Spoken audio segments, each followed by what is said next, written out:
年过30的中年男子雷蒙是一名双手沾满鲜血的杀人犯。雷蒙目前已因谋杀重罪被判处死刑。然而在面对行刑时，雷蒙的脸上没有流露出一丝悔意，即使被牢牢固定在行刑床上，他依旧不停地咒骂执行人员，直到毒剂慢慢注入体内，雷蒙才消停下来。在失去意识之前，他的脑海中闪现出一些自己的人生片段。雷蒙从小就不知道父亲是谁，10岁那年，他又亲眼目睹与自己相依为命的母亲被其男友溺死在了浴缸里。母亲死后，无依无靠的雷蒙被世上唯一的亲人舅舅收养。可是雷蒙的舅舅嗜酒如命，并在每次喝醉酒后对雷蒙非打即骂，有时还将雷蒙关在阴暗潮湿的地下室内，2、3天不给他吃喝，任由年少的雷蒙在黑暗中无助的哭泣。而雷蒙的学校时光同样被黑暗笼罩。同学们得知雷蒙没有父母，又经常遭舅舅打骂，便将他当成了任意欺辱的对象。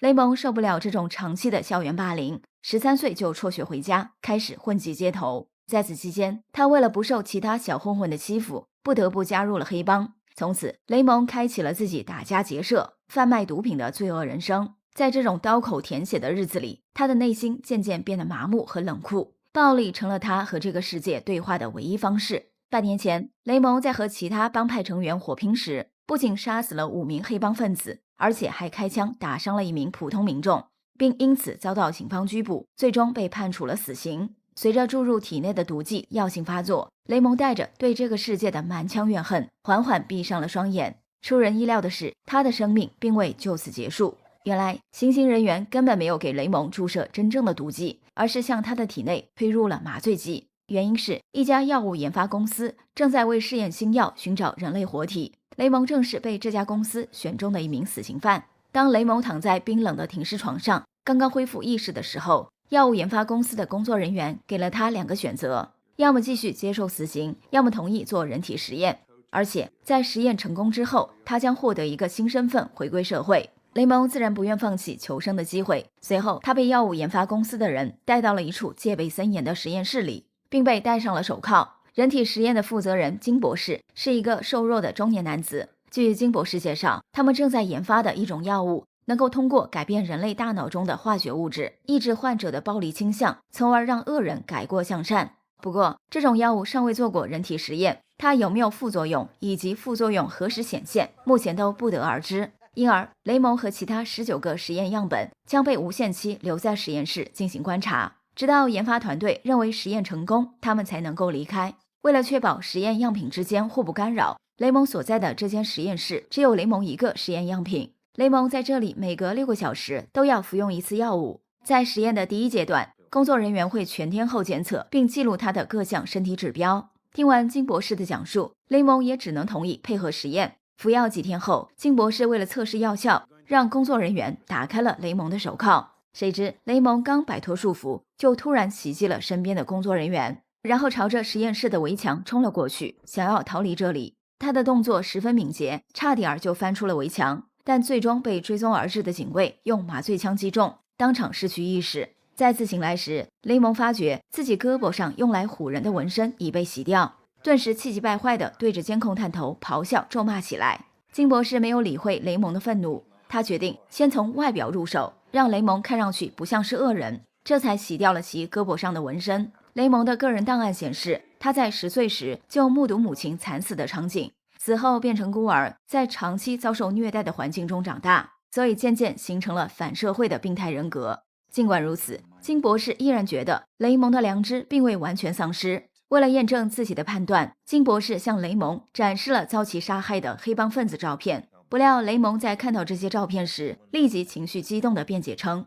这些人全都该死，自己杀死他们也是出于自保。直到金博士展示被雷蒙误伤的平民照片，雷蒙的情绪才平静下来，眼神中似乎掠过一丝悔意。金博士马上捕捉到了雷蒙的情绪变化，认为是药物起了作用，或许持续用药，雷蒙的心性就会大为改观。当天夜里，雷蒙做了一个噩梦，他梦到了自己和其他黑帮分子火拼的场景。当时，其他黑帮分子黑吃黑，抢走了雷蒙贩毒挣来的一笔巨额现金。雷蒙为了把钱抢回来，独自持枪闯入对方位于1栋住宅2楼的老巢，枪杀了5名黑帮分子。就在他带着抢回的现金准备下楼离开时，迎面撞上一名从楼梯走上来的年轻男子。雷蒙误以为此人也是黑帮成员，下意识地开枪击中了对方的头部。直到年轻男子中枪倒地，雷蒙才看清楚对方只是一名外卖小哥，但他已来不及逗留，慌忙奔下了楼梯。在离开现场前，雷蒙抬头看了一眼倒在楼梯上的外卖小哥，这时一滴温热的鲜血从楼梯边缘滑落，滴落到雷蒙的肩膀上，旋即晕成一朵血花。雷蒙感觉这朵血花像是落在了自己的心里，并在那里染上了一块永远擦之不去的印记。从噩梦中惊醒过来后，雷蒙再也无法入眠，整夜躺在床上辗转反侧。在接下来的几天里，他像是变了一个人，收敛了暴躁的脾气，整个人看上去平和了很多，不再谩骂实验室的工作人员，也没有任何过激行为。金博士对此甚是欣喜。然而这种状况没能持续多久。这天，金博士在给雷蒙送药时，雷蒙突然发难将其挟持，然后要求工作人员放他出去。好在警卫反应迅速，很快控制住局面，雷蒙的逃跑计划再次以失败告终。金博士看着被警卫放倒躺在地上的雷蒙，脸上露出失望的神情。药物研发公司的管理层在得知雷蒙2次试图逃走时，要求金博士干脆将此人送还监狱执行死刑，再找其他样本试验药物。不过金博士扛住了压力，没有就此放弃雷蒙。他打算增加药量，希望借此能让雷蒙有所改变。在增加服药的一段时间后，金博士见雷蒙的性情明显变得温和，便指使工作人员故意将饭菜泼洒在雷蒙的身上，测试其反应。雷蒙对此指示皱了皱眉头，默默用纸巾擦掉了身上的污渍，既没有动手打人，也没有说脏话。更令金博士感到欣喜的是，雷蒙开始为自己误伤外卖小哥一事心存愧疚，总是在夜里做噩梦，有时候从梦中惊醒后，他还会坐在床边痛哭流涕。金博士每次在监控屏幕上看到这一幕，都会走进雷蒙的房间，像朋友一样安慰他，并给他开了一些安眠药。又经过一段时间的观察，雷蒙的各项身体指标没有出现任何异常，情绪也越来越好。金博士于是向药物研发公司申请进入第2阶段实验，让雷蒙在长期服药的情况下有限回归社会，观察其一举一动。此时的雷蒙身上的纹身和疤痕都已被去除，看上去跟普通人没什么两样。金博士专门给他租了一套干净整洁的公寓，每周向他提供$300的生活费，并给他取了一个新名字卡尔。在接下来的日子里，雷蒙能够独立出门进行社交活动，但为了防止其逃走或伤人，实验室的工作人员除了在他的脚上佩戴了一只难以自行取下的电子定位脚环外，还在他居住的公寓内安装了多个摄像头，同时在楼上租了另一间公寓当作监控室，随时监控雷蒙的一举一动。雷蒙每次出门也会有警卫驾驶车辆尾随。就这样，雷蒙在严密的监视下，以卡尔的名字开启了自己的新生活。他对金博士租的公寓十分满意，空间虽然不大，可是里面布置的相当温馨。安顿下来后，雷蒙决定出门找份工作，积极融入社会。这天早上，他在自己居住的公寓附近转悠时，看到一家汽修店的门口贴着一张招聘洗车工的广告。就在雷蒙犹豫要不要进门应聘时，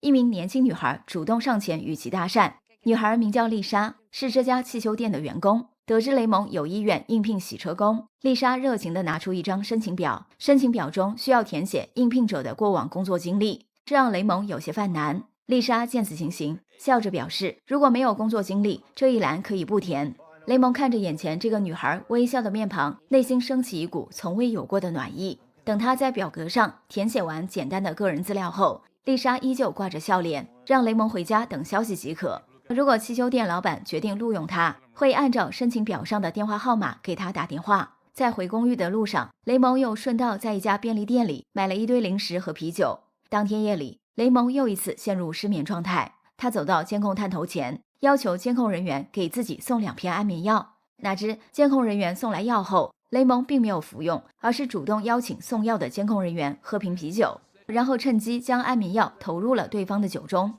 监控人员喝完啤酒回到工位不久，就因药效发作昏睡过去。雷蒙算好时间，带着下午买来的那一大堆零食，偷偷溜出公寓，并避开守在门外车里的警卫视线，直奔当地的火车站。不过他此举的目的不是想要逃走，而是打算乘坐火车前往以前被他开枪打伤的外卖小哥的老家。雷蒙此前已从金博士口中得知，这名外卖小哥名叫阿瑞，阿瑞经过救治，虽然保住了性命，但因脑部受伤严重，智力退化到了幼儿水平，连生活都已不能自理。阿瑞的父母早亡，家里只有一个名叫大卫的哥哥，他现在只能回老家居住，由哥哥大卫照顾。等雷蒙下了火车，赶到阿瑞家门口时，透过窗户看到阿瑞正独自坐在客厅看电视。雷蒙随后推开虚掩的屋门，走到阿瑞面前，将带来的零食送给对方，然后向他表达了诚恳的歉意。智力退化的阿瑞并没有认出眼前的雷蒙就是当初开枪击中自己头部的黑帮分子。他见雷蒙送给自己零食，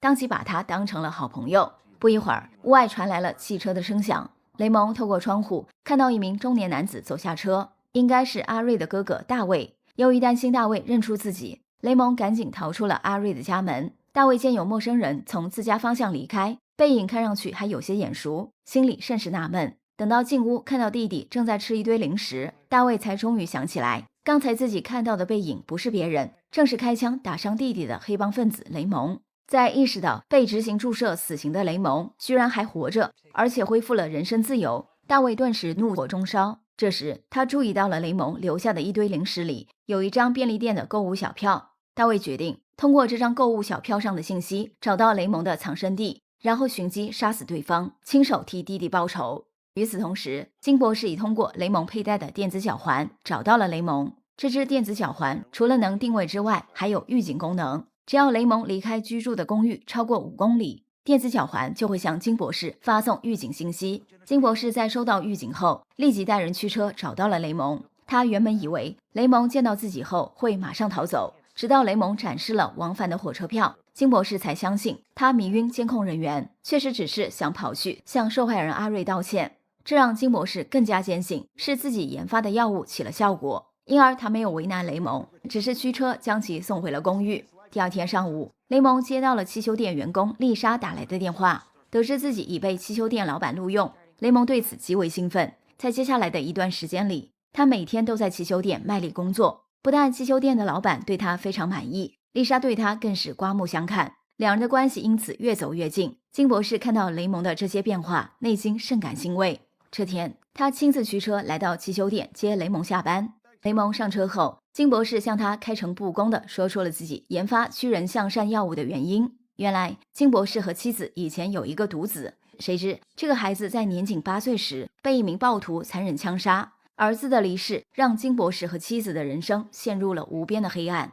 夫妇俩的婚姻不久就以离婚收场。在经历了万般痛苦之后，金博士脑海中萌生了一个想法，那就是如果有一种药物能让暴徒弃恶从善，那么就可以避免让无数无辜之人遭到厄运。金博士后来将自己的这个想法付诸实施，研制出了雷蒙每天服用的这种药物。听完金博士的讲述，雷蒙沉默良久，随后他告诉金博士，自己明晚和丽莎有一个约会，并且他很喜欢当下这种安稳平凡的日子，所以他非常感谢金博士能研制出如此神奇的济世良方。看着雷蒙脸上露出羞涩又满足的笑容，金博士也以笑脸应和，仿佛世上的一切罪恶都已在两人的笑容中消散。第二天傍晚时分，雷蒙和丽莎如约来到一家游乐场，两人在这里玩得特别开心。约会结束后，雷蒙先将丽莎送回家，然后自己返回租住的公寓。哪知他刚到楼下，就被等候已久的大卫持枪劫持。看来最近一段时间，大卫已根据购物小票上的信息和走访调查，锁定了雷蒙的住处。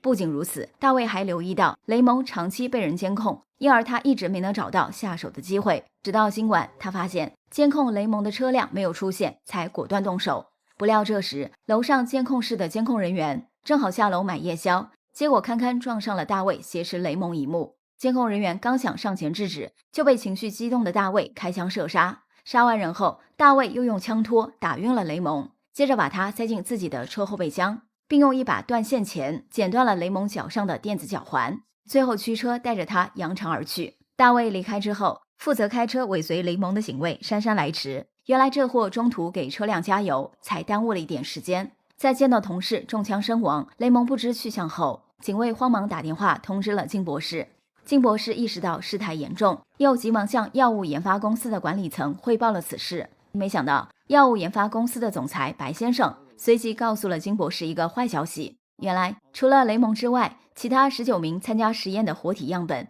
暴力的性格都会受到药物的正面影响。换句话说，金博士研发的这款驱人向善的药物已然宣告失败。白先生希望金博士就此打住，自己会派人善后，干掉雷蒙，以免日后生出祸端。金博士听完白先生的决定，顷刻被一种前所未有的挫败感压得透不过气来。而另一边的雷蒙刚从昏迷中醒来，发现自己被绑在大卫家客厅的一把椅子上。大卫准备在杀死雷蒙之前好好折磨他一番，给自己的弟弟出口恶气。面对气势汹汹的大卫，雷蒙的脸上写满着悔恨的神情，嘴里不停地向大卫道歉，祈求对方饶自己一命。但大卫在将雷蒙暴揍一顿后，仍然举起枪准备将其射杀。危急关头，大卫的弟弟阿瑞突然从里屋跑出来，一边喊着不要伤害我的朋友，一边冲上前扑倒大卫。大卫手里的枪旋即被撞落在地，趁着大卫和阿瑞兄弟俩拉扯的时机，雷蒙挣脱绳索逃离了现场。经此一事，雷蒙体内的暴力基因似乎被重新激活，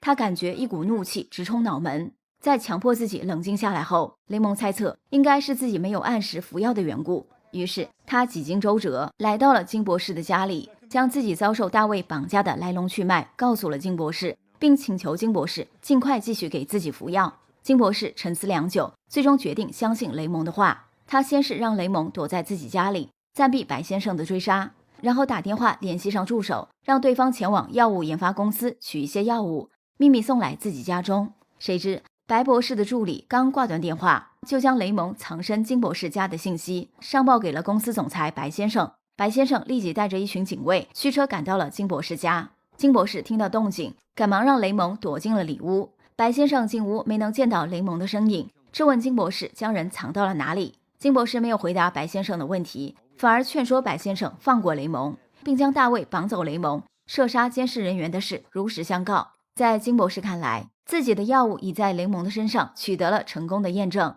他希望白先生能继续进行药物实验，直到让此种药物达到上市标准。没想到白先生听了这话，面带嘲讽地向金博士爆出了一个惊人的真相。原来参加药物实验的20个活体样本被分成了2组，一组人长期服用金博士研发的药物，另一组每天只服用普通的维生素。服用药物的10个人很快因副作用陆续死亡，而持续服用维生素的10个人，唯有雷蒙出现了性情好转的迹象。准确地说，改变雷蒙的根本不是维生素，而是所谓的安慰剂效应。所以白先生认为必须尽快除掉雷蒙，彻底隐瞒药物研发失败的真相，以免公司声誉受损。金博士听完这个消息，脑袋立时嗡嗡作响。缓过神来后，他以自己需要喝杯酒冷静一下为由，来到里屋，然后带着雷蒙翻窗逃走。金博士觉得，虽然自己的药物研发失败，但是雷蒙的转变却是不争的事实。他实在不忍心将现在一心向善的雷蒙置于死地。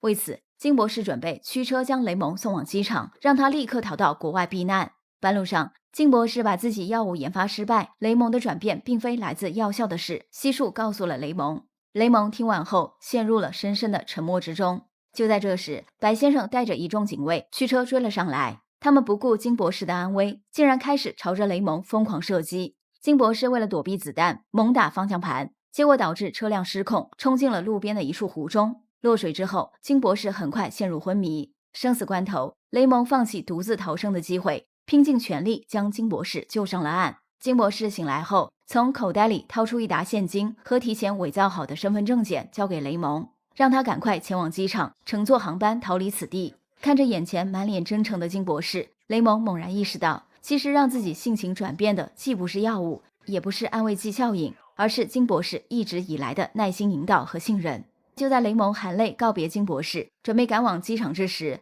白先生手下的警卫追踪而至，开枪击中了雷蒙的胸口。雷蒙中枪后缓缓倒地，在生命的最后时刻，他的脑海里再次闪现过往的人生片段，只是跟此前临行时的片段有所不同。此次的片段里多了金博士和善的笑脸和丽莎温柔的面庞。最终，雷蒙带着对这个世界的一丝不舍，永远闭上了眼睛。雷蒙死后，金博士辞掉了药物研发公司的工作，和前妻携手开办了一家公益性质的青少年心理健康咨询中心，专门帮助那些在不良环境中成长的青少年群体做心理疏导。药物研发失败的经历让金博士深刻认识到，想要从根本上消除暴力，改善青少年的成长环境，给予他们更多的关爱和呵护，远比研发药物要现实得多。